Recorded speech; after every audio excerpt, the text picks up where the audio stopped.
Blizzard just addressed all the midnight dramas. Blizzard confronts the critics. Oh God, what is this? We got a credit card here. Are we talking about Hearthsteel again? Oh God. Okay, let's just dive straight in here. Drama to address for midnight here from Bellular. Welcome back to the Warcraft news. You know what? It would not be a proper alpha cycle without serious controversy, and this time it's actually even more than the Addon wars. Blizzard have decided to add a new paid currency to World of Warcraft, and that's had about the response that you would expect. Hello. But actually, there is a lot more than meets the eye with that story. And elsewhere, Ian actually spoke to Addon developers directly. He finally cleared up what he thinks is acceptable and is not acceptable. And he's even given us a definitive answer to the World of Warcraft on console question. Oh, okay. Even threw a little bit of shade at you guys. Right, Hearthsteel. Oh, damn. What is it? Well, it's WoW's new virtual currency. What is it for? It's For housing disgusting. items. That's what it is. It's disgusting. Okay, it's a predatory way of making extra money because you convert people's money over to a virtual currency. It's sad, but it is what it is. Now, look at this screenshot where you see most of these items are now purchasable via Hearthsteel. I don't understand how Blizzard says that less than 1% of all housing items are only purchased by this stuff, but then you look at this image, and it looks like 50% of the items are locked behind this new currency. It's sad. But was this new currency necessary? No, it wasn't. It wasn't necessary, but it's another way for them to make money off of housing. And housing items only. What kind of items, we don't exactly know yet. But here's Hearthsteel, why if I said everyone's Hearthstone is what alarm it's bell called. is going off.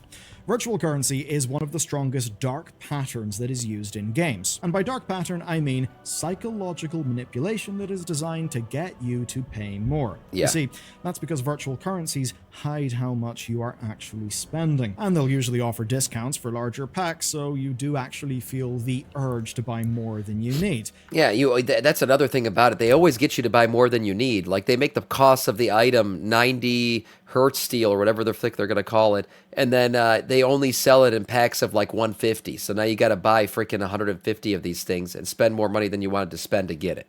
Lest you know, you feel like a stupid idiot who doesn't... Now, there is some silver lining. Yes, you make a good comment there, Cam Shady. But if the EU goes through and NA has to change, they will have to change the law. Maybe. If you don't know, yes, in Europe, they are currently challenging virtual currencies.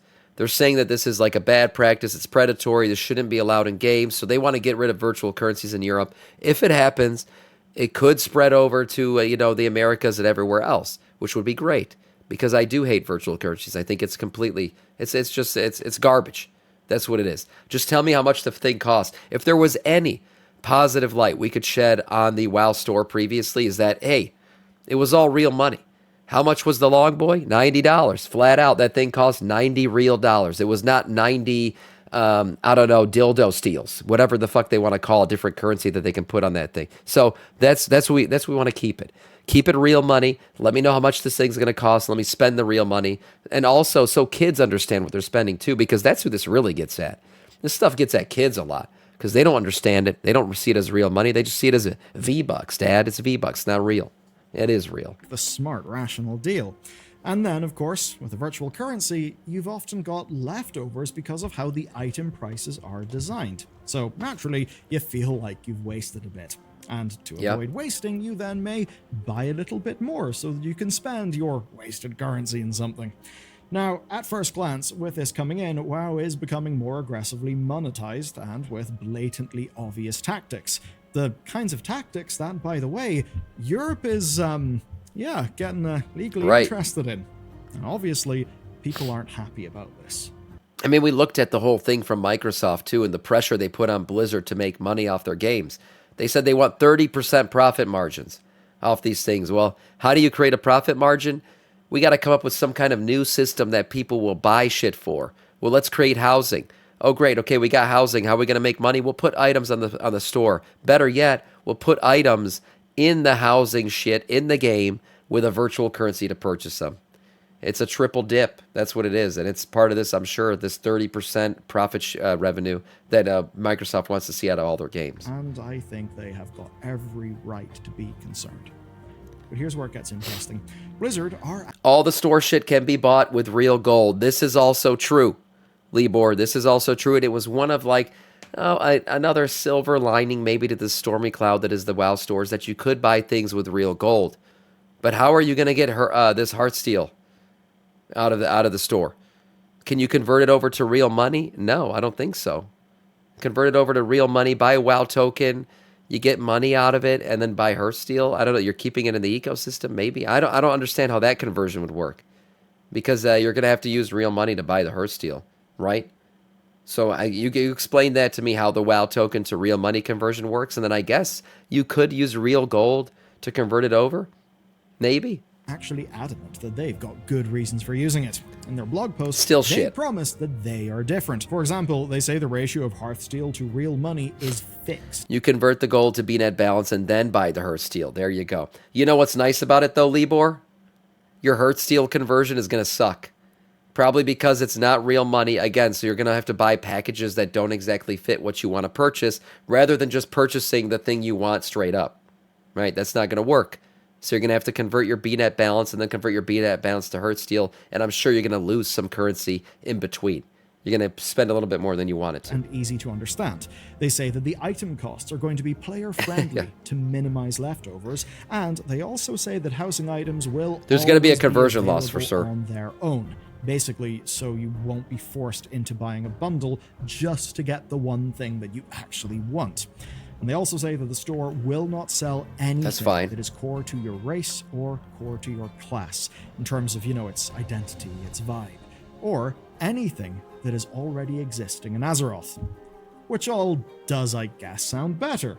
But there is a rather massive elephant in the room, and it's actually one that they addressed as well. And that's that they already have a virtual currency. It's called Battle.net Balance. So why add Hearthsteel? Well, Battle.net Balance is tied to real money. I mean, whenever you look at your BNet balance, it's not in weird mystery box, it's in your currency.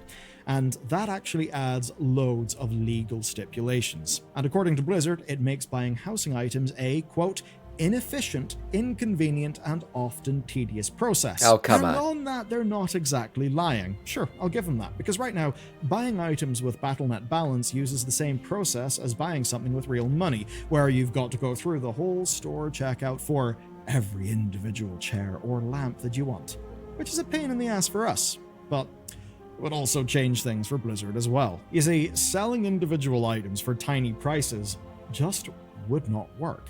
And it wouldn't work because of payment processing fees. Often those do have a percentage of transaction element, but they also... This is a carve out that I hadn't actually thought about. Right, yeah, if you're going to sell a chair for $2, the processing fee and everything that goes into it when you put it on your American Express is going to kind of nullify the profit. Right, so yeah, how do you get rid of that? Well, you make big purchases with big groupings of this Hearthsteel currency, and then you use that to purchase your chairs and your shit. So that way it's a big purchase where Blizzard can make money off of it rather than these little dinky $1 purchases. Yeah, that does make sense. Still makes this a shit system. So we'll have a minimum fixed price. So basically they would rather have the bit that involves payment processing be one purchase instead of lots of little ones. And the upshot of that is that they would have to treat the housing items like the current store, where it would be more about big expensive bundles. And yes, that would suck for housing. So, they say that with Hearthsteel, decorating your house is going to be an easier thing. Like the trading post or vendors in-game. And it would genuinely be a better user experience. Right. I mean, Blizzard could have also went the other route and just not put anything that was little cheap knickknacks on the frickin' store. Like, you could have just kept it in the game, Blizzard, right? Just don't put things on the WoW store. How about that? Just keep it all in the game. Put it on the trading post if you want to or something. But no. They have to monetize the shit out of this system, so they're going to put it on the store, of course. So it's a problem they created, and then they like, oh, guys, we got a solution. And they're like, what's the problem? We got items on the WoW store. Why don't you just take them off the WoW store? No, instead we're going to come up with a virtual currency so we can keep the items in the WoW store. And I guess I do agree that, sure, clicking the buttons would be easier. There would be less paper cuts. Now, obviously, there being less paper cuts is probably good for using that system. But it also is good for Blizzard earning more money, and also it's something that a lot of people just, basically do not want in any way. So, should we still be frustrated about Hearthsteel? Well, without it, What's up, I think J-Mo? it is true that the user experience would kind of suck. That's for some regulatory reasons, like whenever you're a one-to-one real currency thing, and also just how the store currently works and some of the financial stuff, right, with the payment processing fees. Now, some of that is just Blizzard's problem, and I've certainly got less sympathy for them than, say, someone in a local shop who would rather you pay cash because they don't want to be eaten alive by payment processing fees. Right.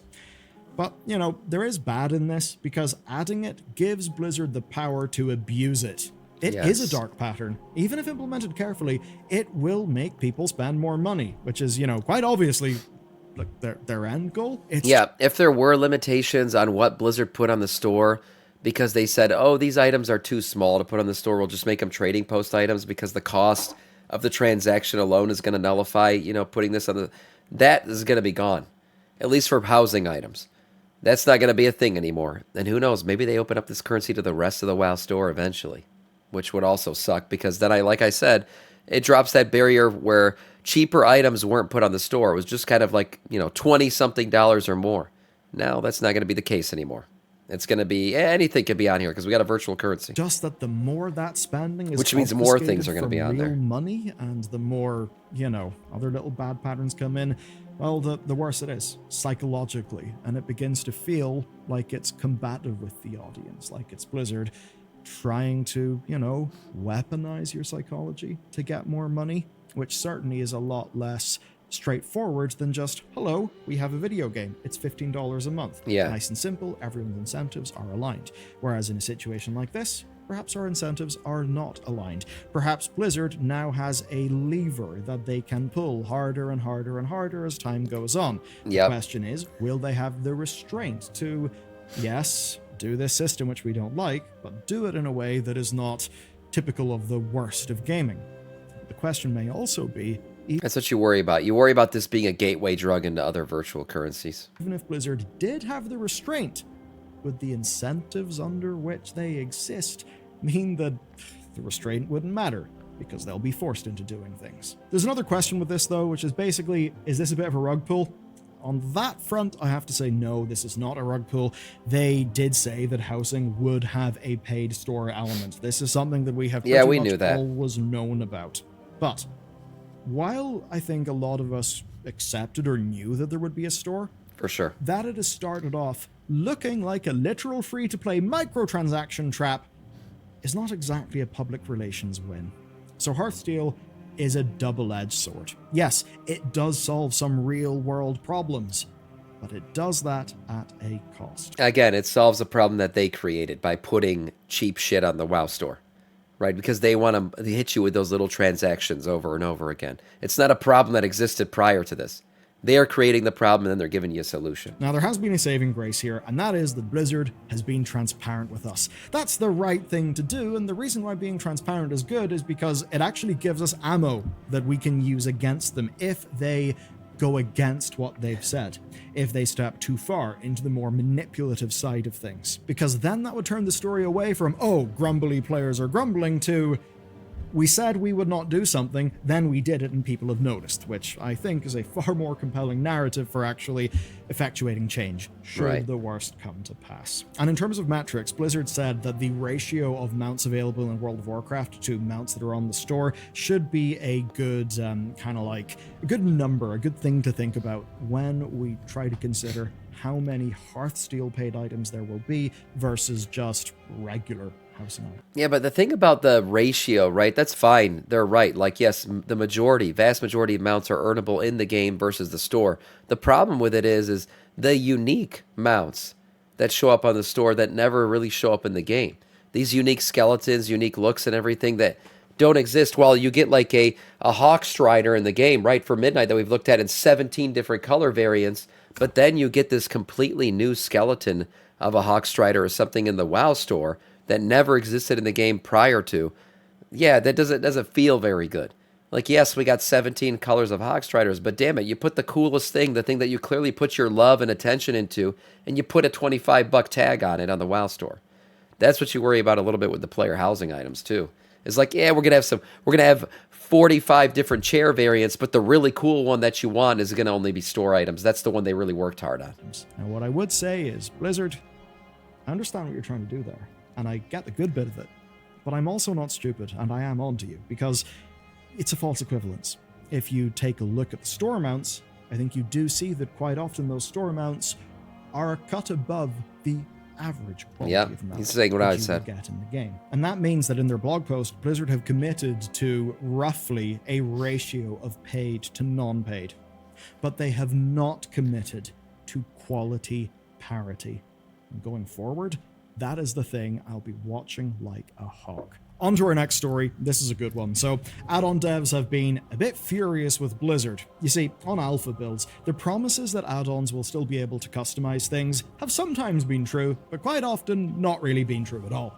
Now, last week, Ian Hazzikostas, game director, stepped into the situation personally. He and one of the UI team met with the authors of DBM and Bigwigs. The meeting itself wasn't recorded, but Mystical released a video that went over everything that they learned. And with that, finally, we now know what Blizzard are working towards and what they are definitely absolutely not going towards. And we finally actually know what Blizzard considers to be gameplay. So, let's get to what we've actually learned. First, it seems that Blizzard really are trying, at least from their own perspective, which, may or may not mesh with yours. But anyway, we have seen that every alpha build has made new concessions. Yeah. But they are taking... Not only that, the beta builds. We just saw the first release of beta, and I was talking about the raid frames and everything, and the changes to the mythic affixes, how they're increasing the cast times for all of Xaloteth's bargain stuff. They're doing what they said they're going to do. They're trying to make the game more easy, more approachable, so add-ons aren't required to do all these mechanics anymore. So they're doing it. They're taking steps. We'll see if they keep doing small steps. But as we've seen those concessions, we've also seen the small steps they're taking to avoid add-ons becoming necessary again. So in real terms, add-ons can make cast bars again. This was a large worry. And Mystical suggests that this could be used for very basic cooldown tracking, but it actually would be unreliable. We also know that secondary resources will be made trackable. That's things like stagger and your arcane charges. Now for healers, they're looking at opening up more unit frame options, things like absorbs and predicted heals, so that they can also be customized. Over on the raid warning front, Blizzard knows they've not hit the mark, and over the next while, they're looking to add their own RP timers and wipe reports. They'll also do things like show cast counts. That's really important for things like tracking whether it's been the third or the fourth raid wipe from a boss. Yeah. And that's absolutely key for raid leaders and healers, who of course are going to be organizing all of the utility and the externals that can keep people alive. And for accessibility reasons, they are going to add a way for add-ons to trigger sounds on certain boss casts. They won't do it for debuffs though, just for spell casts. So overall, it's a notable improvement, and I'd say that by the end of the beta, we might have a lot of the previously add-on only features actually be there in the game. Yeah, which is what you want. The most interesting part of this, because we've also learned what... I just want to see the damage meters. I really, really want to see the damage meters in the game. We're getting raid frames now and everything. We've seen images of the damage meters, but I want to see them testable in beta, because I'm excited for those. Blizzard are absolutely... I think those are actually going to be great. So here's that. Blizzard will not let add-ons emphasize spells beyond what the base game already does. And right now, that means no countdown timer for an incoming spell. And Ian actually clarified this later on Reddit. He said that they want the game to do all of the telegraphing itself, including their own audio cues. That means that they'll add a countdown into the base game if they think it's necessary for, a boss fight or something. Okay. But he's not going to let features like that be add-on only things that, of course, would then create a capability disparity between different people in the player base. Then there's renaming spells. So the devs asked for that feature, and Blizzard actually said no. Essentially, they said that part of playing WoW is game knowledge, and they want you to learn what abilities actually do, instead of just reading frontal. Because of course something may be a frontal, but not all frontals are equal. And as much as I know that's going to be frustrating to some, I can totally see why game designers would like to have control over how their game telegraphs things like, ability names. But basically what ties all of those hard no things together is that if it's something the base UI cannot do, then add-ons will not be allowed to do that. So where do we stand in this? Well, we know what explicitly will not be allowed, and that's cleared up a lot of lingering doubt. And we know what Blizzard are working towards implementing, which is good, because there were a few things that did appear to be missing, and that was real concerning to people, especially to the healers. And crucially, we know they'll draw a hard line at anything that gives add-on users an advantage. Right. Yeah, like J-Mall, you said, great, I'm going to use Recount in Midnight. I don't think you'll be able to. If it does anything to display more information on those bars above your, your caster's head or anything like that, the mob's heads, you won't be able to use it. They're going to show you what they want to show you, and anything beyond that is not going to be allowed to be shown. If you want to use Recount to change the color of things, you can do that, maybe visually, make it more appealing to your own eye, but you won't be able to add more information via an add-on. That's not going to work anymore. All right, everyone, remember the trigger for the 6-minute sound file and pull. Look, that's one thing about these fights that, like, I'll be honest, I feel like add-ons do pull away from the immersion of the game a lot of times. Like, they make you forget almost that you're in a boss fight, and instead it feels like a Dance Dance Revolution overlay, right? Like, it's just telling you what to do, and you're just not as immersed in the whole thing of that, oh, I'm in a boss fight. Like, the voice lines actually trigger the things, and you know what the boss is about to do based on what they're saying. I think like that's a more immersive experience than horns going off and moans and oh my god and all this shit happening just from an add-on telling you what to do. Which, you know what? I would say is coming close to a perfect outcome. Because if something gives add-on users an advantage, then people will feel pressured to use add-ons. And then... Oh, you know what? He said Recount, and I was thinking of Plater. Yeah, Recount does. You're right. Recount is just a damage meter. That's not going to work, though. Recount will not have access to the real information. Like, why would you use Recount anyways? Like, when you split up on platforms, right? Like we currently do in, say, Demancius, right? When we split out, or even Salhadar, when we split on platforms, it gets all screwed up because it's not tracking the damage for the other group as well anymore, so things get messed up on your meters, whereas Blizzard's own integrated version of the damage meters won't have that issue. So why would you want to use the Recount version anymore? Blizzard's going to be more accurate. They have better access to their own data. There's no reason to. Ensure the game has the intended level of difficulty, Blizzard's encounter designers will start having to design around the existence of add-ons. That is something that has widely been seen to have made World of Warcraft kind of just go off on its own direction with its own brand of difficulty, one that does seem to be a fundamentally limited appeal. But as much as I'd like to say that's that, it's actually not, because there's one question Warcraft still logs. in the air, and that is the question of damage meters. It's almost beta, and damage meters... I don't pre-watch this shit. I really didn't even know he was going to talk about damage meters, but it's such a big thing for me. I'm happy to see that they're adding other things to it. We looked through this article already, too. Still have not been working on the Midnight Alpha. And of all the basic I want to see them in beta. I think this one has been the most controversial, because we really 100% need them to pre-watch, be good. Jesus. Now, after weeks of silence, we've actually got an update. The final alpha build has had some crucial additions. Now, the in-game DPS meters interrupts and dispels. That do make That's them good. Look at least a few steps closer to... I still want to see a death counter. Like, time of death. I want to see that because then you know who the noob is, who fucked up the first mechanic in the fight, right? Details. Before, all that we had on them was damage and healing for the current fight, but now we see UI options to track interrupts and dispels, and there is the familiar segment option. That's really good, and it means you'll be able to track interrupts over, say, a whole dungeon or just one boss within a dungeon. That's good, it's a major step forward, but sadly, it is just a fraction of what Details can do. And the thing about they have interrupts, right? I saw interrupts and dispels were added, where he was just showing it. So that's good, but we're missing some other things like CC and stuff. There's still things missing, but they're definitely adding to it. Is it doesn't really give you There's any dispels. Combat advantage when you're playing the game. It's just useful information to have. So, yeah, we could really feel like there's been a loss if this doesn't go well. What I would say, though, is it appears to be being actively developed, so I guess we can hold out hope for it being in a good stage by the launch. Yeah. And speaking of the launch, there's actually one launch that is not going to be happening. Ian was interviewed by Unshackled Fury, and it was a bit of a strange one, especially because he took the opportunity to fire a few shots at me and you. In a few ways, actually. You know what?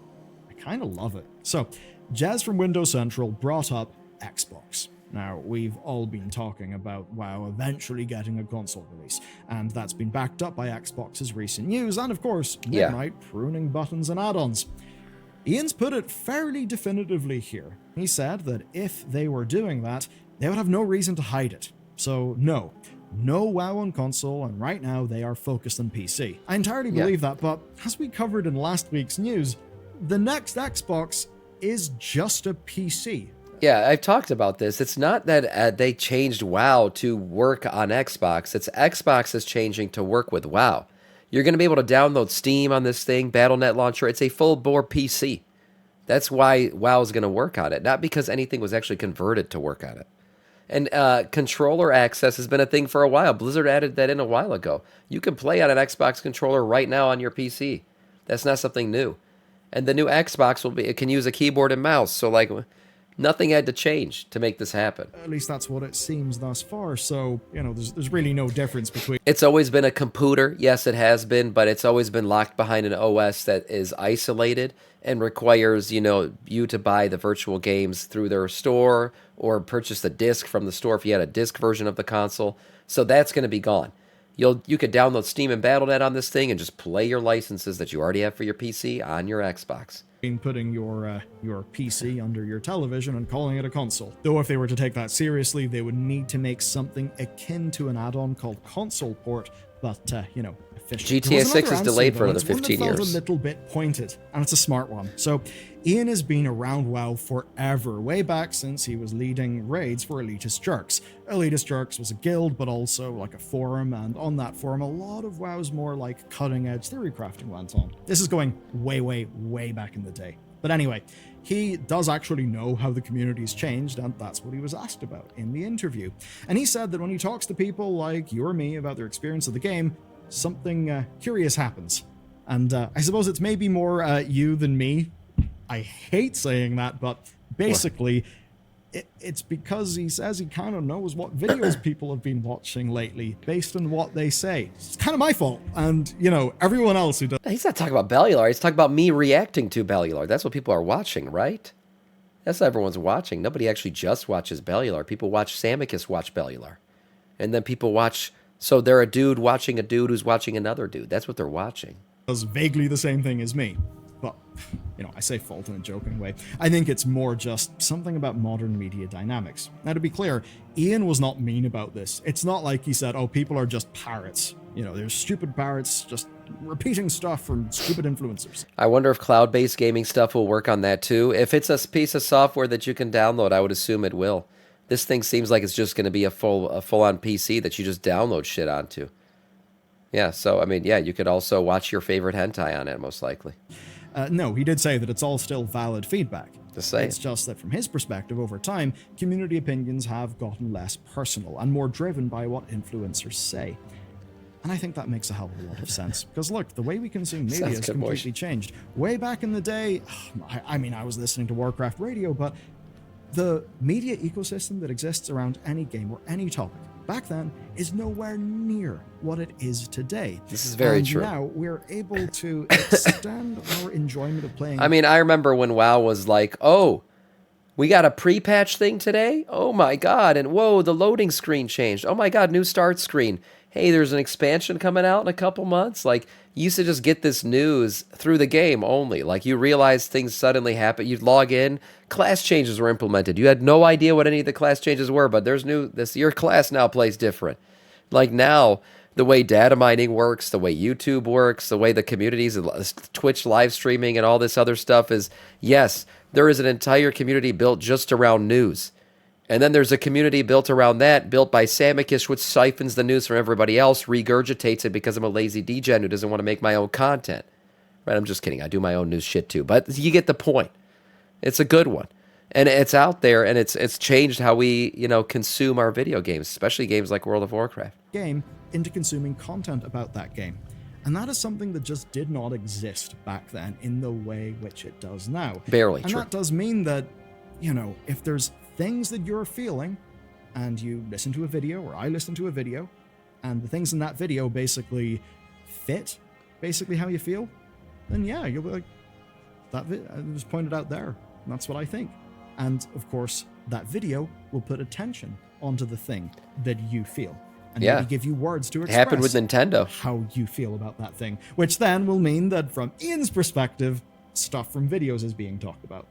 The bit that I will add into the conversation is, for the most part, I think that if people in videos Right, are Tech-Tim? saying completely wacky bullshit and people don't agree with it, then yeah, probably won't catch on. But what it does highlight is the responsibility to get things right. Yeah. Because That's true. It does put a magnifying glass on shit. The thing that the news has done is Blizzard refuses to release shit as in a broken state, right? Right? No, they're still fucking broken. They're worse than ever, actually. But the good thing is, at least like they have to take responsibility for the shit that releases broken now, because it gets put on blast everywhere. So it creates like a sense of fear in them, like, we got to try to get this right. Now, whether or not they get it right or not is another thing, but it does put a pressure on them to get things right quickly, for sure. You elevate the news with euphemisms. Exactly, Liberate. if you lie, or if you just, confidently get something wrong, and people don't have a way to find out that you've been wrong and to get a fact check on it, then that will materially cause damage. So that's something that we ever end up doing here. Know that's an accident, but also know that I really want to know if it's happened, because I never want that to happen. Because it is the way in which content creation and consumption can actually cause some damage to a discussion. With that said, that's it for this week's Warcraft news. But don't worry, I'm going to leave you with something, and that is the inevitable return of Illidan. It's going to be really important, I think, for Midnight. It's all going to tie in together, and you can learn about it in this video next. Nice video overall.